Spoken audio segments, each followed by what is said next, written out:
बड़े दानी थे। देखिए, घमंड जो है पॉजिटिव वे में भी नहीं करना है, निगेटिव वे में तो घमंड करना ही नहीं है, पॉजिटिव वे में भी घमंड नहीं करना है। एगो बहुत बड़े दानी थे, नए कर्ण है, राजा बलि। हाँ, मतलब बहुत बड़े दानी थे। और कर्ण की नाम आप लिए हैं, कर्ण बहुत बड़े दानी थे। उस दानी होने के वजह से ही कर्ण मारा गया। कर्ण के पास कवच कुंडल था, सूर्यपुत्र कर्ण था, उसके पास कवच कुंडल था। जब तक उसके पास कवच कुंडल होता, तब तक उसको कोई नहीं मार सकता था। लेकिन ऐसी मान्यताएं हैं, जब कर्ण दोपहर के समय स्नान करके सूर्य को अर्घ देते हैं, उस समय अगर कर्ण से कुछ भी मांग लिया जाए तो कर्ण वो दे देता था।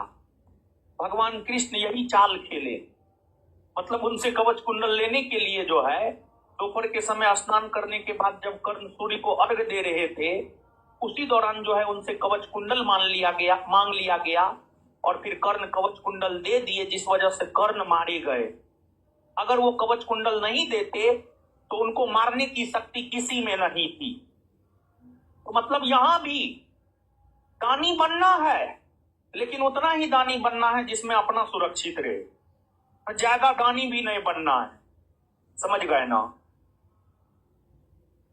तो एक बहुत बड़े दानी थे, बहुत दान किया करते थे, उनको अपने दान करने पर घमंड हो गया था। भगवान विष्णु जब कोई औकात से बाहर जाता है तो भगवान विष्णु जो है उसको औकात दिखा देते हैं। भगवान विष्णु के 10 अवतार, 9 अवतार हुए हैं, 10वां अवतार कल की अवतार होना है, हो गया है। भगवान विष्णु के 10 अवतार हैं, उसमें एक कल की अवतार है, फिर जो है एक राम अवतार है, कृष्ण अवतार है। भगवान विष्णु के ही तो ये सब अवतार हैं। एक परशुराम अवतार है, भगवान विष्णु के अवतार हैं ये सब। अब बाबू आप समझिएगा कि एक दानी राजा को अपने दान करने पर घमंड हो गया, तो भगवान विष्णु को लगा नहीं, इसको अपना औकात दिखाना पड़ेगा, तब समझेगा। तो भगवान विष्णु एकदम छोटा बन करके उस राजा के पास गए और कहे कि हमको 3 गज जमीन चाहिए, मात्र 3 गज जमीन मांगे। एक बार में आकाश को नाप दिए, एक बार में पाताल को नाप दिए।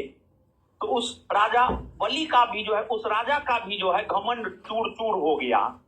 तो भगवान विष्णु ने 3 पगों में इस पूरे संसार को नाप दिया, इस वजह से उन्हें उपक्रम कहा जाता है। उपक्रम कहा जाता है।